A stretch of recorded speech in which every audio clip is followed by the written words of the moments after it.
Parece que todos esperan de mí un nuevo vídeo sobre la época victoriana. Pues bien, vosotros lo habéis pedido.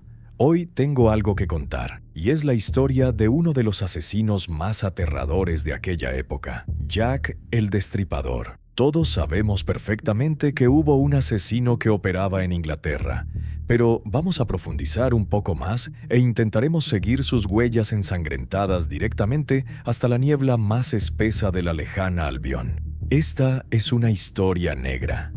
Allá vamos. Jack el Destripador es el seudónimo de un asesino en serie no identificado. Actuó en los barrios pobres de Londres y sus alrededores en 1888. Tanto en los expedientes penales como en los informes periodísticos de la época, se le llamaba el asesino de Whitechapel o delantal de cuero, leather apron. Sus víctimas eran mujeres que vivían y trabajaban en los suburbios del East End de Londres, a las cuales el asesino les cortaba la garganta antes de abrirles la cavidad abdominal. La extracción de órganos internos en al menos 3 de las víctimas llevó a la policía a suponer que el asesino poseía ciertos conocimientos propios de un cirujano profesional. Los rumores de que los asesinatos estaban relacionados se intensificaron en septiembre y octubre de 1888, cuando los medios de comunicación y Scotland Yard recibieron numerosas cartas de personas que decían ser culpables de los asesinatos.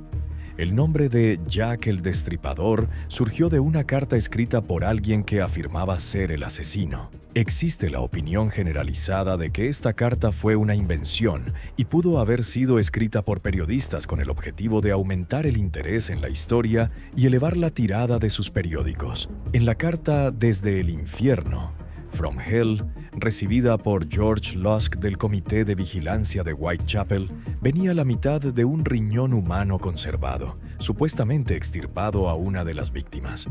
El público comenzó a creer cada vez más en un asesino en serie conocido como Jack el Destripador, principalmente debido al carácter inusualmente cruel de los asesinatos y a la cobertura de los crímenes por parte de los medios. La amplia difusión en los periódicos dio al Destripador una fama internacional duradera, y la leyenda se consolidó. La investigación policial de una serie de 11 asesinatos brutales cometidos en Whitechapel y Spitalfields entre 1888 y 1891 no pudo vincular definitivamente todos los crímenes con las víctimas de 1888.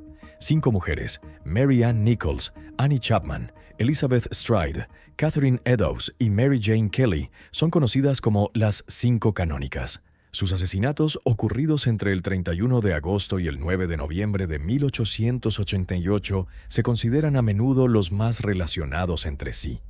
Los crímenes nunca se resolvieron, y las leyendas asociadas a ellos se convirtieron en una mezcla de investigación histórica, folclore y rumores. A mediados del siglo XIX, Gran Bretaña experimentó una afluencia de inmigrantes irlandeses que aumentó la población de las grandes ciudades, incluido el East End de Londres.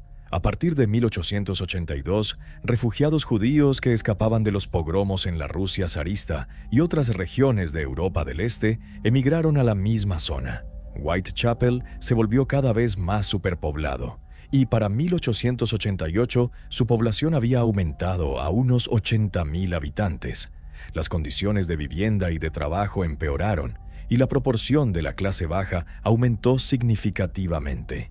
El 55% de los niños nacidos en el East End morían antes de cumplir los 5 años. Los robos, la violencia y la dependencia del alcohol eran habituales, y la pobreza generalizada obligaba a muchas mujeres a prostituirse para poder sobrevivir de alguna manera. En octubre de 1888, la Policía Metropolitana de Londres calculó que en Whitechapel había 62 burdeles y 1,200 mujeres trabajando como prostitutas. Aproximadamente 8,500 personas vivían en alojamientos locales, dos houses, donde pagaban por día. El coste de una cama individual era de 4 peniques y el coste de una noche en una hamaca, una cuerda tendida en los dormitorios de estas casas, era de 2 peniques para adultos y niños. Los problemas económicos fueron acompañados por un aumento constante de la tensión social. Entre 1886 y 1889, las frecuentes manifestaciones llevaron a la intervención policial y a disturbios públicos, como el Domingo Sangriento. El antisemitismo, la delincuencia, el nacionalismo, el racismo, los disturbios sociales y las graves restricciones influyeron en la opinión pública de que Whitechapel era una famosa guarida de pobreza y un abismo infernal. Esta percepción se reforzó en el otoño de 1888, cuando la serie de asesinatos brutales atribuidos a Jack el Destripador recibió una cobertura sin precedentes en los medios de comunicación. Dado que hubo muchos asesinatos, es difícil rastrear cuántos cometió exactamente la misma persona. 11 asesinatos diferentes entre el 3 de abril de 1888 y el 13 de febrero de 1891, investigados por la policía, fueron conocidos como los asesinatos de Whitechapel. Las opiniones sobre si debían vincularse al mismo culpable divergían, pero 5 de ellos, conocidos como las 5 canónicas, la sociedad los consideró obra de Jack el Destripador. La mayoría de los expertos señalan las profundas heridas laceradas en la garganta, seguidas de extensas mutilaciones en la cavidad abdominal y los órganos genitales, la extirpación de órganos internos y las mutilaciones faciales como la tarjeta de visita, y en general el modus operandi del destripador. Las 5 víctimas del destripador son, como ya he dicho, Mary Ann Nichols, Annie Chapman, Elizabeth Stride, Catherine Eddowes y Mary Jane Kelly. A partir de aquí os pido que lo penséis bien antes de continuar con la historia. Las personas especialmente sensibles deben tener cuidado. A los demás os he avisado. Esperad, pensadlo una vez más. Por favor, hablo en serio. El cuerpo de Mary Ann Nichols fue descubierto alrededor de las 3:40 de la madrugada del viernes 31 de agosto de 1888 en Box Row. Nichols fue vista con vida por última vez aproximadamente 1 hora antes de que su cuerpo fuera descubierto por la señora Emily Holland, con quien había compartido cama anteriormente en un alojamiento en Trowell Street. Tenía 2 cortes profundos en la garganta, uno de los cuales cortó completamente todo el tejido hasta la columna vertebral. La parte inferior de su abdomen estaba desgarrada por una herida profunda e irregular, lo que provocó que los intestinos salieran al exterior. Varias otras heridas en ambos lados del abdomen también fueron infligidas con el mismo cuchillo. Una semana después, el sábado 8 de septiembre de 1888, el cuerpo de Annie Chapman fue descubierto aproximadamente a las 6 de la mañana cerca de los escalones del patio trasero en el número 29 de Hanbury Street. Al igual que en el caso de Mary Ann Nichols, había 2 cortes profundos en la garganta y el abdomen estaba completamente abierto. Parte de sus intestinos había sido colocada sobre su hombro izquierdo y otra parte de piel y carne había sido extraída y colocada sobre su hombro derecho. La autopsia de Chapman también mostró que partes de la vejiga y los órganos femeninos habían sido extirpados. Durante la investigación del asesinato de Chapman, la testigo Elizabeth Long contó que vio a Chapman parada en la calle Hanbury 29 alrededor de las 5:30 de la mañana en compañía de un hombre de cabello oscuro, vestido con un sombrero de cazador marrón y un abrigo oscuro. Tenía un aspecto desgastado, pero bastante civilizado. Según el testigo, este hombre le hizo una pregunta a Chapman. ¿Lo harás? ¿Will you? A lo que Chapman respondió, sí. Elizabeth Stride y Catherine Eddowes fueron asesinadas temprano en la mañana del domingo 30 de septiembre del mismo año. El cuerpo de Stride fue descubierto aproximadamente a la 1 de la madrugada en Dudfields Yard, cerca de Berner Street. La causa de la muerte fue un único corte claramente definido de 6 pulgadas en el cuello, que cortó su arteria carótida izquierda y la tráquea. La ausencia de más mutilaciones en su cuerpo llevó a la incertidumbre sobre si el asesinato de Stride fue cometido por el destripador o si fue interrumpido durante el ataque. Varios testigos informaron más tarde a la policía que vieron a Stride en compañía de un hombre en Berner Street la noche del 29 de septiembre y la madrugada del 30 de septiembre, pero cada uno dio una descripción diferente. Algunos dijeron que su acompañante era rubio, otros moreno. Unos dijeron que vestía mal, otros que bien. El cuerpo de Eddowes fue encontrado en Maitre Square 3/4 de hora después del descubrimiento del cuerpo de Elizabeth Stride. Tenía la garganta cortada y el abdomen desgarrado por una herida larga, profunda e irregular. Sus intestinos yacían sobre el hombro derecho. El riñón izquierdo y la mayor parte de los órganos femeninos habían sido extirpados y su rostro estaba desfigurado. Le habían cortado la nariz, le habían rajado la mejilla y le habían hecho cortes verticales de media pulgada a través de cada párpado.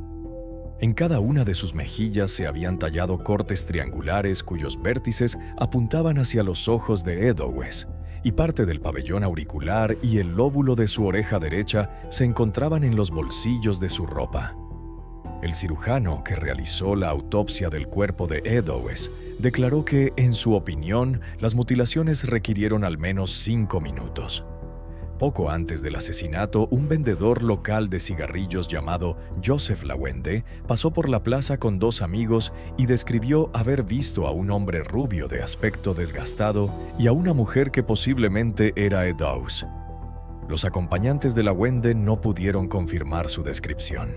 Los asesinatos de Stride y Eddowes finalmente se conocieron como el doble evento del destripador. Parte de la ropa ensangrentada de Eddowes fue encontrada en la entrada de un edificio de apartamentos en Goulston Street a las 2:55 de la madrugada. Una inscripción con tiza en la pared justo encima de esta ropa decía: "The Jews are the men that will not be blamed for nothing".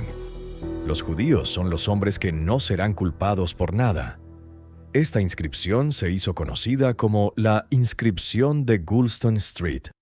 El mensaje parecía implicar que los judíos eran responsables de la serie de asesinatos, pero no estaba claro si la inscripción fue creada por el asesino o si fue simplemente una coincidencia sin relación con el caso. Grafitis similares eran comunes en Whitechapel. El comisionado de policía Charles Warren temía que la inscripción pudiera provocar disturbios antisemitas y ordenó borrar lo escrito antes del amanecer. El cuerpo gravemente mutilado de Mary Jane Kelly fue descubierto acostado en la cama de la habitación donde vivía en Miller's Court, 13, en Dorset Street, a las 10:45 de la mañana del viernes 9 de noviembre de 1888. Su rostro estaba mutilado hasta quedar irreconocible, con la garganta cortada hasta la columna vertebral y casi sin órganos internos. Partes de sus órganos estaban colocadas por toda la habitación. Algo yacía cerca de la cabeza, algo cerca de los pies. Pero el único órgano que no encontraron fue su corazón. Cada uno de los 5 asesinatos canónicos se cometió de noche, durante el fin de semana o casi inmediatamente después. A medida que continuaba la serie de asesinatos, las mutilaciones se volvían cada vez más graves, a excepción del asesinato de Stride, ya que lo más probable es que interrumpieran al atacante.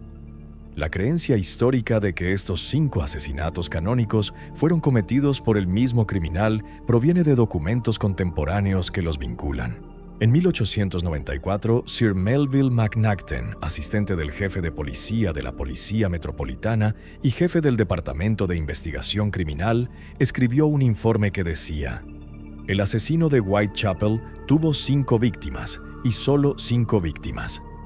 Del mismo modo, las 5 víctimas canónicas fueron vinculadas en una carta escrita por el cirujano policial Thomas Bond a Robert Anderson, jefe de la investigación criminal de Londres, el 10 de noviembre de 1888. Los investigadores afirman que algunos de los asesinatos fueron indudablemente obra de un solo asesino.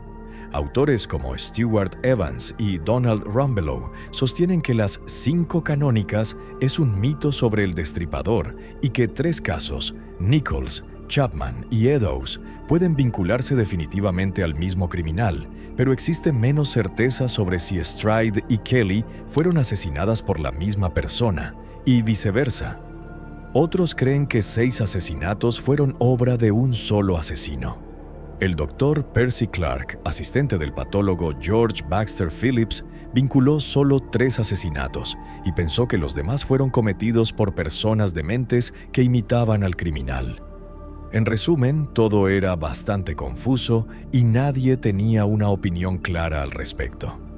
Mary Jane Kelly se considera generalmente la última víctima del destripador, y se supone que los crímenes terminaron debido a la muerte del criminal, su encarcelamiento, su ingreso en un hospital psiquiátrico o su emigración. El expediente de los asesinatos de Whitechapel describe en detalle otros 4 asesinatos que ocurrieron después de los 5 canónicos.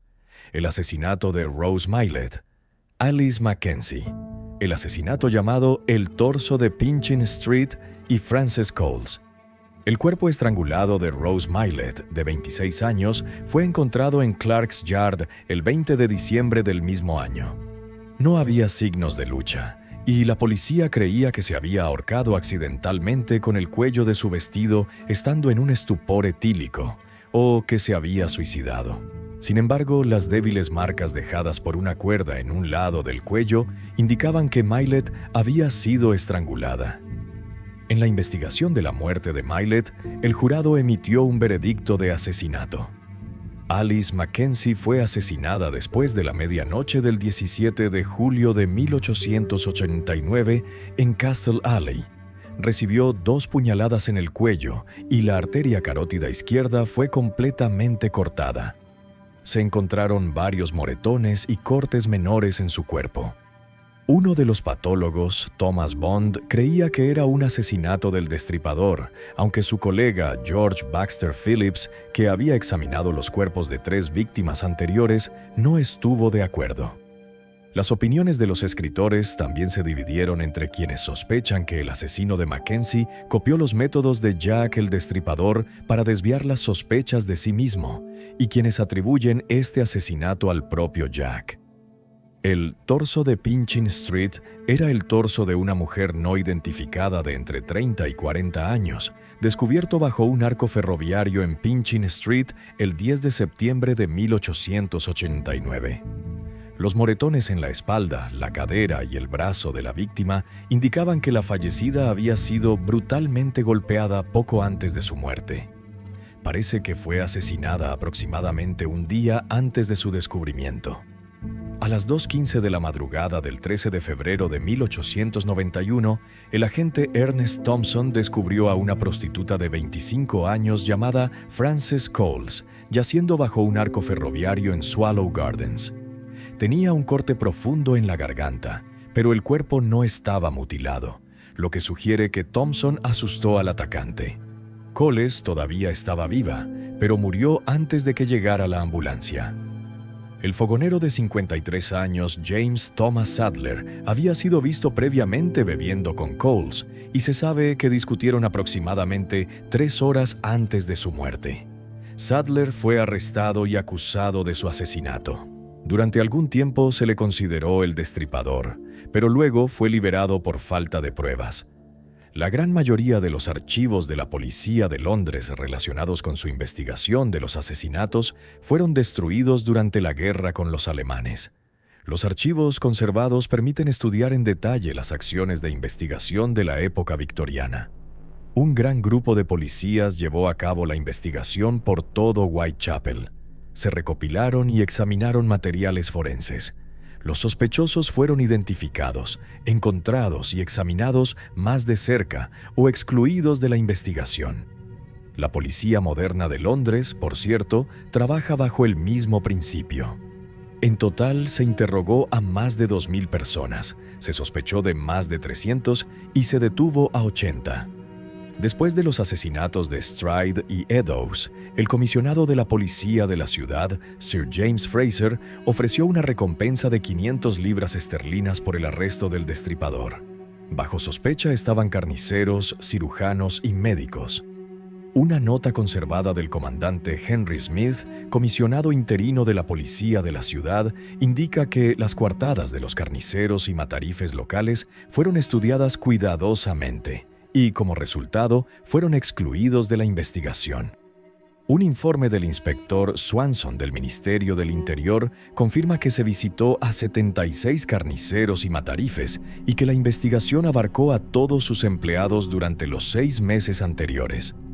Algunas figuras contemporáneas, incluida la reina Victoria, creían que la secuencia de los asesinatos indicaba que el culpable era un carnicero o un arriero de ganado en uno de los barcos que viajaban entre Londres y parte de Europa. Whitechapel estaba cerca de los muelles de Londres, y normalmente esos barcos atracaban el jueves o viernes y salían el sábado o domingo.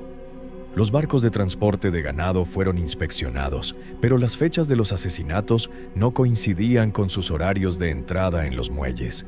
A finales de octubre de 1888, Robert Anderson pidió al cirujano policial Thomas Bond que diera su opinión experta sobre el grado de habilidades quirúrgicas y conocimientos del asesino.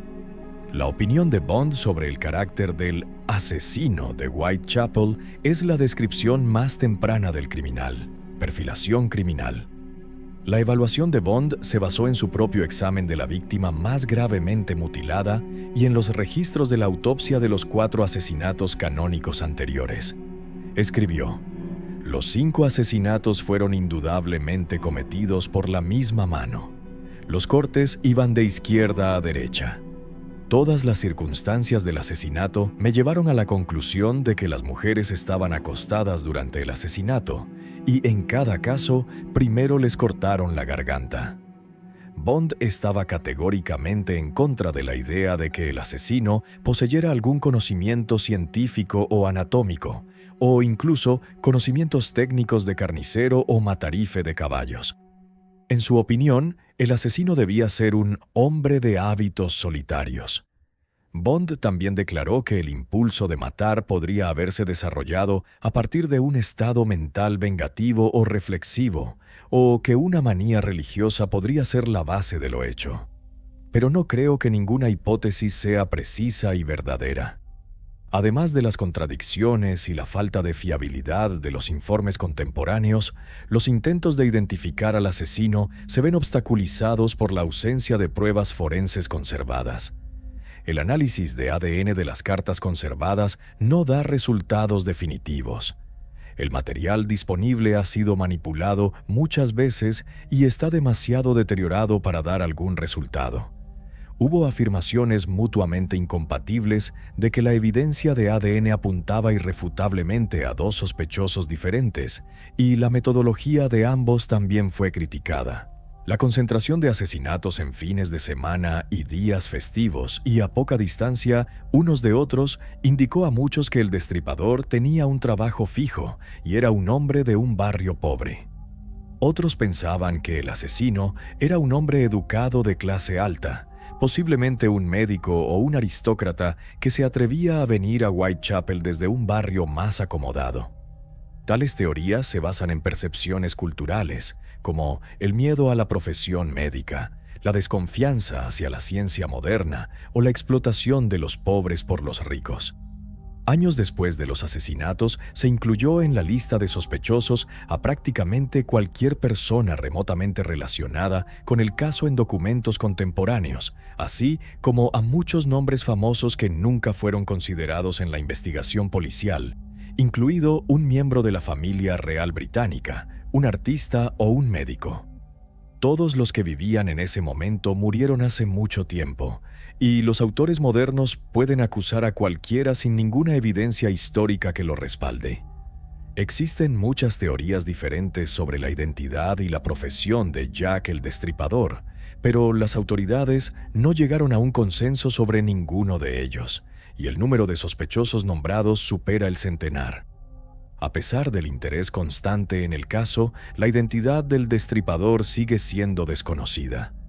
El término riperología fue acuñado para describir el estudio y análisis de los casos del destripador, y los asesinatos sirvieron como fuente para la creación de multitud de obras de ficción. Durante los asesinatos, la policía, los periódicos y otras personas recibieron cientos de cartas sobre el caso. Algunas cartas contenían buenos consejos sobre cómo atrapar al asesino, pero la gran mayoría eran bromas o totalmente inútiles. 3 de ellas fueron especialmente famosas. La carta Querido Jefe, Dear Boss, la postal Jackie el Descarado, Saucy Jackie, y la carta Desde el Infierno, From Hell. La carta Querido Jefe del 25 de septiembre de 1888, según el matasellos, fue enviada y recibida ese mismo día por la Agencia Central de Noticias y el 29 de septiembre enviada a Scotland Yard. Inicialmente se consideró un delirio, pero cuando 3 días después de la carta se encontró a Eddowes con una oreja cortada, la promesa del autor de cortar las orejas de las damas llamó la atención de la policía. Parece que la oreja de Eddowes fue cortada accidentalmente por el asesino durante el ataque, y la amenaza del autor de la carta de enviar las orejas a la policía nunca se cumplió. El nombre Jack el Destripador fue utilizado por primera vez precisamente en esta carta por el autor y obtuvo fama mundial tras su publicación en los medios. La postal Jackie el Descarado fue emitida el 1 de octubre de 1888. Ese mismo día fue recibida por la Agencia Central de Noticias. La letra era similar a la de la carta Querido Jefe. En ella se mencionaban los asesinatos canónicos cometidos el 30 de septiembre, a los que el autor se refiere escribiendo esta vez sobre el doble evento. Se afirmó que la postal fue enviada antes de que los asesinatos pudieran hacerse públicos, por lo que era poco probable que el autor pudiera saber algo sobre el crimen, y además el matasellos se puso un día después de que ocurrieran los asesinatos. La carta Desde el Infierno fue recibida por George Lusk, líder del Comité de Vigilancia de Whitechapel, el 16 de octubre de 1888. La letra y el estilo no se parecen a la letra de la carta Querido Jefe, ni a la de la postal Jackie el Descarado. Con la carta venía una pequeña caja en la que Lusk descubrió la mitad de un riñón humano. El riñón izquierdo de Eddowes había sido extirpado por el asesino. El escritor afirmó que había frito y comido la mitad que faltaba. Hay desacuerdos sobre el riñón. Algunos afirman que pertenecía a Eddowes, mientras que otros sostienen que fue una broma pesada de alguien. El riñón fue examinado por el doctor Thomas Openshaw del Hospital de Londres, quien determinó que era un riñón humano del lado izquierdo. Pero contrariamente a los informes falsos de los periódicos, no pudo determinar ninguna otra característica biológica. Posteriormente, Openshaw también recibió una carta firmada por Jack el Destripador. Scotland Yard publicó la carta Estimado Jefe y la postal el 3 de octubre con la vana esperanza de que alguien del público reconociera la letra.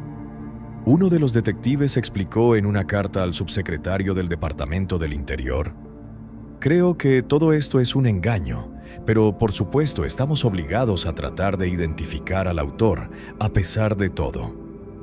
El 7 de octubre de 1888, George Sims insinuó inequívocamente en el periódico dominical Referee que la carta había sido escrita por un periodista con el fin de aumentar la tirada del periódico.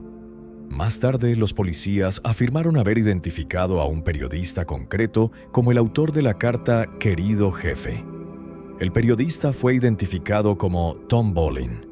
Un periodista llamado Fred Best, según se informa, confesó en 1931 que él y su colega de The Star escribieron la carta firmada por Jack el Destripador para aumentar el interés en el periódico y mantener el negocio. Los asesinatos del Destripador marcan un punto de inflexión importante en la cobertura periodística de crímenes. Jack el Destripador no fue el primer asesino en serie, pero su caso fue el primero en provocar la locura de los medios mundiales. Las reformas fiscales de la década de 1850 permitieron publicar periódicos baratos con gran tirada.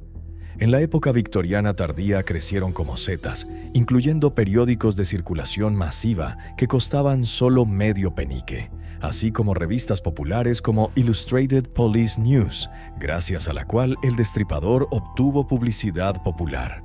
En el apogeo de la investigación, cada día se vendían más de 1 millón de ejemplares de periódicos con amplia cobertura. Sin embargo, muchos artículos eran especulativos y la información falsa se presentaba regularmente como hechos. Además, en varios artículos en los que se especulaba sobre la identidad del destripador, se mencionaban rumores locales xenófobos de que el criminal era judío o extranjero. Los periodistas estaban frustrados por la falta de voluntad de la policía para revelar al público los detalles de su investigación y, por lo tanto, recurrieron a escribir artículos de dudosa veracidad. En la prensa aparecieron descripciones creativas de delantal de cuero, pero los periodistas rivales las refutaron como un producto mítico de la fantasía de los reporteros. John Pizer, un judío local que hacía zapatos de cuero, era conocido con el nombre de delantal de cuero y fue arrestado, aunque los investigadores informaron que en ese momento no había pruebas contra él. Pronto fue puesto en libertad tras confirmarse su coartada. Tras la publicación de la carta «Querido jefe», Jack el Destripador sustituyó a delantal de cuero. El nombre Jack ya se utilizaba para describir a otro maníaco legendario de Londres, Jack el Saltarín, Spring-Heeled Jack, que supuestamente saltaba por encima de los muros y atacaba a sus víctimas al vuelo. La invención y adopción de un apodo para un asesino concreto se convirtió en una práctica mediática estándar. Los medios dieron nombre a maníacos como el Hachero de Nueva Orleans, el Estrangulador de Boston y el Francotirador de Washington. La naturaleza de los asesinatos del Destripador y el estilo de vida pobre de las víctimas llamaron la atención sobre las malas condiciones de vida en el East End y pusieron a la opinión pública en contra de los barrios marginales superpoblados e insalubres. En las 2 décadas posteriores a los asesinatos, los peores barrios marginales fueron despejados y demolidos. Pero las calles y algunos edificios permanecieron, y la leyenda del Destripador todavía se mantiene mediante varias excursiones a los lugares de los asesinatos y otros sitios relacionados con el caso. Durante muchos años, el pub Ten Bells en Commercial Street fue el centro de atención de tales recorridos. Inmediatamente después de los asesinatos, Jack el Destripador se convirtió en un cuento de miedo para niños. Sus representaciones a menudo eran caricaturescas. Hacia la década de 1960, el Destripador se convirtió en un símbolo de la aristocracia depredadora y se le representaba cada vez más con sombrero de copa, vestido como un caballero. El Destripador actuaba como una manifestación del poder de la clase alta. Su imagen se fusionó con símbolos de historias de terror, como por ejemplo la capa de Drácula o la extracción de órganos de Víctor Frankenstein. El mundo ficticio del Destripador puede combinarse con diferentes géneros, desde Sherlock Holmes hasta extrañas películas japonesas. Jack figura en cientos de obras de ficción y obras que cruzan los límites entre la realidad y la ficción, incluidas las cartas del Destripador y el diario de Jack el Destripador. Aparece en novelas, cuentos, poemas, cómics, juegos, canciones, obras de teatro, óperas, programas de televisión y películas. Más de 100 obras de no ficción están dedicadas exclusivamente a los asesinatos de Jack el Destripador, lo que lo convierte en uno de los asesinos descritos con más frecuencia. ¿Qué más se puede decir? Es uno de los pocos que ha recibido su propio término, riperología, la descripción e investigación de sus asesinatos. En 2015 se inauguró en el este de Londres el Museo de Jack el Destripador, que provocó protestas. En la Cámara de los Horrores de Madame Tussauds no hay una figura de cera de Jack el Destripador, a diferencia de numerosos asesinos con menos fama, de acuerdo con su política de no modelar a personas cuya apariencia se desconoce. En su lugar se le representa como una sombra. En 2006, la revista BBC History y sus lectores nombraron a Jack el Destripador el peor británico de la historia. Con esta nota quizás termine mi relato.